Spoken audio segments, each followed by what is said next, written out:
बातमीपत्राच्या सुरुवातीलाच एक मोठी बातमी। मराठा आरक्षणासंदर्भात मार्गदर्शनाकरता राज्य सरकारने 3 माजी न्यायमूर्तींची टास्क फोर्स तयार केलेली आहे। निवृत्त न्यायाधीश दिलीप भोसले यांच्या अध्यक्षतेखाली समिती गठीत करण्यात आलेली आहे। तर निवृत्त न्यायाधीश संदीप शिंदे, मारुती गायकवाड यांचा देखील या टास्क फोर्समध्ये समावेश असल्याचं कळतंय। सर्वोच्च न्यायालयामध्ये राज्य सरकारची बाजू भक्कमपणे मांडण्यासाठी या टास्क फोर्सची निर्मिती करण्यात आली असल्याचं कळतंय आणि मराठा आरक्षणाबाबत न्यायालयात प्रलंबित असलेल्या प्रकरणात हे टास्क फोर्स कायदेशीर सल्ला देणार आहे।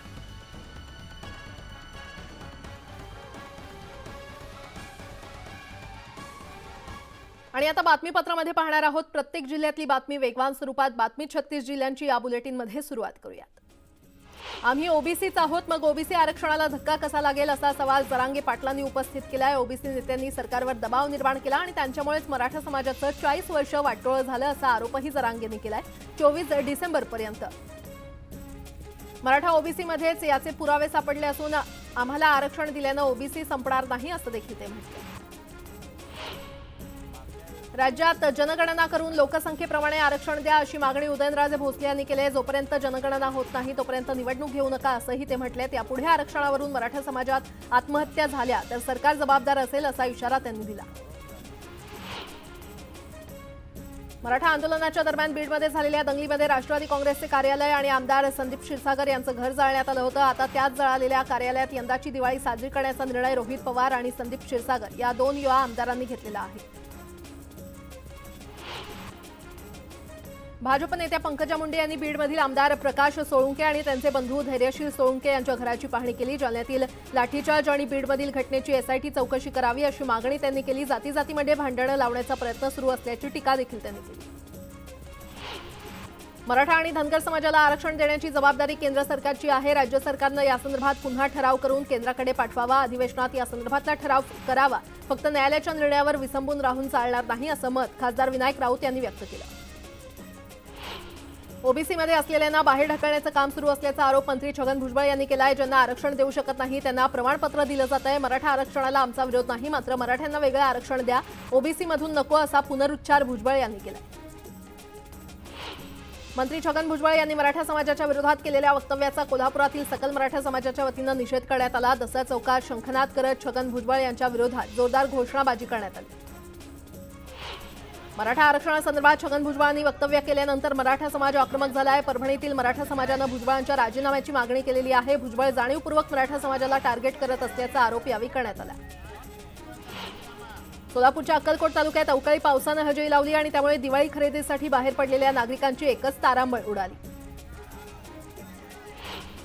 लातूर जिल्ह्यातील साकूर तालुक्यात जोरदार पाऊस झाला। अचानक आलेल्या पावसामुळे शेतकऱ्यांची तारांबळ उडाली। या पावसामुळे तूर पिकाचं नुकसान झालं असून हरभरा आणि गहू पिकासाठी हा पाऊस लाभदायक ठरणार आहे।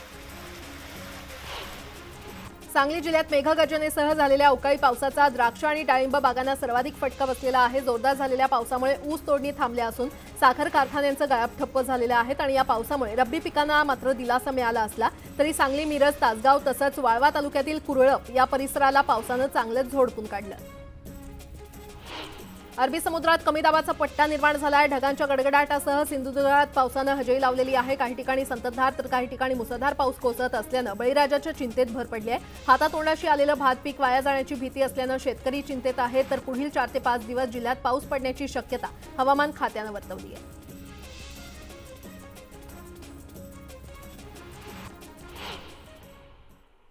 आणि आता एक मोठी बातमी येते। प्लास्टिकची अंडी, प्लास्टिकचे तांदूळ आढळल्याचे प्रकार तुम्ही ऐकले असतील, मात्र आता बाजारात चक्क प्लास्टिकच्या गव्हाची विक्री होत असल्याचा धक्कादायक प्रकार समोर आलाय। कोल्हापुरात चपाती खाल्यानंतर तिघांची प्रकृती खालावली। कोल्हापूरच्या खुपिरे गावात हा प्रकार घडलाय। रेशन दुकानातून अंत्योदय योजनेअंतर्गत मिळालेला गहू प्लास्टिक मिश्रित असल्याचा आरोप ग्रामस्थांनी केलाय। याच गव्हाच्या चपात्या खाल्ल्यामुळे तिघांना पोटदुखी, जुलाब आणि उलट्यांचा त्रास झाला। दळून आणलेलं पीठ पाण्यात विरघळत नसल्याचा आरोपही ग्रामस्थांनी केलाय। या प्रकरणी सखोल चौकशीची मागणी होते। तर दिवसभर काबाड कष्ट करून मजुरीच्या पैशातून खरेदी केलेलं रेशन धान्य जर भेसळयुक्त असेल तर ही गंभीर बाब असून शासनानं या प्रकरणात गांभीर्यानं लक्ष घालण्याची आवश्यकता आहे।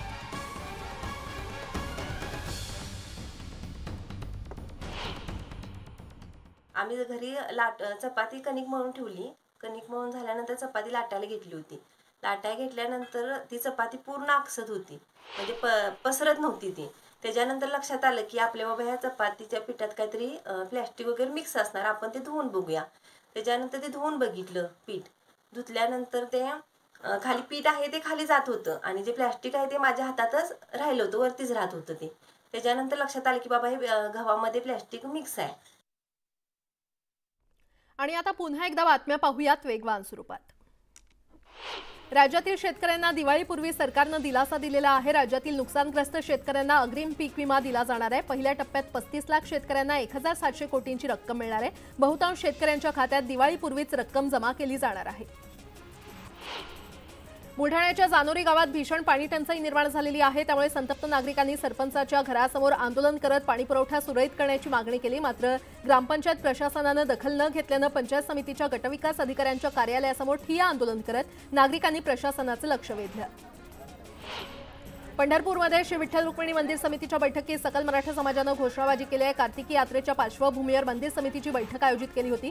सकल मराठा समाजानं उपमुख्यमंत्र्यांच्या हस्ते होणारी पूजा रोखण्याचा इशारा दिला होता आणि दोन्ही उपमुख्यमंत्र्यांना आमंत्रण देऊ नये अशी मागणीच सकल मराठा समाजानं केली आहे.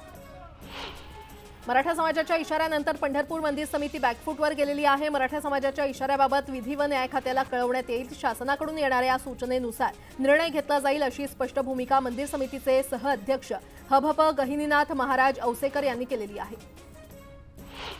नाशिकहून जायकवाडीला पाणी सोडण्याचा वाद दिवसेंदिवस वाढतोय. नाशिकमधील भाजपा आमदार देवयानी फरांदे यांनी जायकवाडीमध्ये पाणी सोडण्याला कडाडून विरोध केलेला आहे. तर जायकवाडीला पाणी सोडण्यास आपला विरोध कायम राहील. तसंच दारू कारखाने पुरस्कृत हा उठाव असल्याचा गंभीर आरोप देवयानी फरांदे यांनी केला.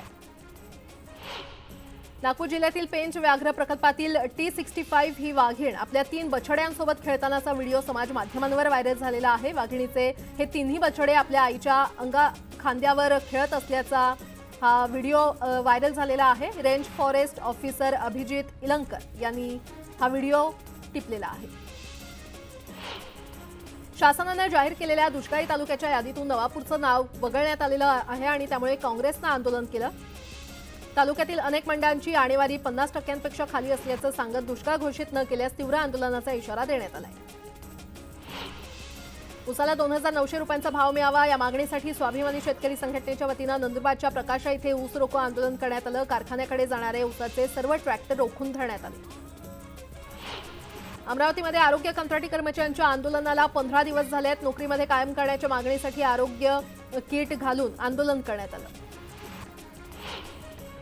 हिंगोलीच्या कळमनुरीमध्ये मनसे कार्यकर्त्यांनी पीक विम्याच्या मागणीसाठी चॉकलेट गिफ्ट आंदोलन केलं. जिल्ह्यामध्ये यंदा सोयाबीनचं मोठं नुकसान झालंय. मात्र शेतकऱ्यांना अजूनही पीक विमा प्राप्त झाला नाही. त्याविरोधात ही निदर्शनं करण्यात आली.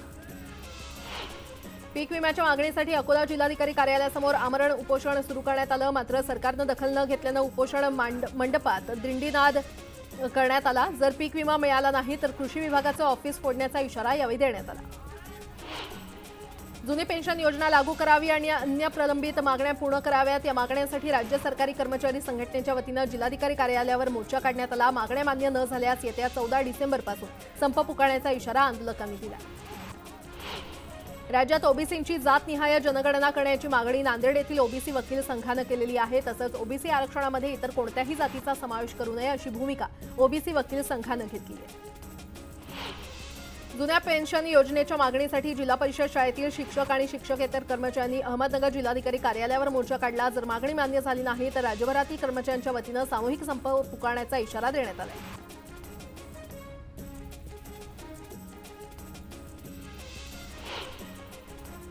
यासोबतच इतरही काही महत्त्वाच्या बातम्या आपण पाहणार आहोत. तुर्तास एक छोटासा ब्रेक घेऊन लगेचच परत येतोय. पाहत रहा न्यूज 18.